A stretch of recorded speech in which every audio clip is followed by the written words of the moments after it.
దావీదు పబ్లిక్గా గొలియాతుని చూసినప్పుడు ఇలా అంటున్నాడు, నీకు సంగతి తెలుసా, ఇలాంటి వాడిని చూసి నేను భయపడను, ఇలాంటి వాడిని చూసి నేను జరియను, ఇలాంటి వాడిని చూసి నేను వెనకడుగు వేయను. ఆడ ఆఫ్టర్ ఎంత శక్తి ఉండొచ్చు, బలం ఉండొచ్చు, ఏమన్నా ఉండొచ్చు అని ధైర్యంగా ఎలా చెప్పగలుగుంటాడు అంటే ప్రైవేట్లో క్రూర మృగాలను చంపాడు దేవుని శక్తి చేత. పచ్చేగాడు, ఏం యుద్ధ నైపుణ్యం లేదు, క్రూర మృగాలను వేటాడే అనుభవం కూడా లేదు.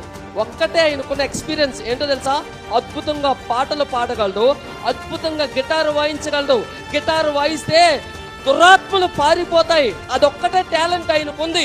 అందుకనే పాటలు పాడుకునేవాడు.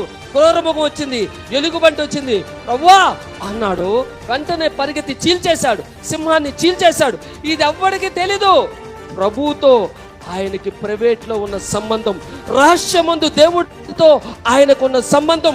ప్రైవేట్లో దేవుడికి నీకు అద్భుతమైన సంబంధం ఉంచే పబ్లిక్లో దేవుడిని అద్భుతంగా వాడుకుంటాడు. ప్రైవేట్లో అడవి మృగాలను చంపడానికి శక్తి ఇచ్చిన దేవుడు పబ్లిక్గా అడవి మృగము వంటి గొలియాతుని చంపే శక్తి ఇచ్చాడు ఆయనకి.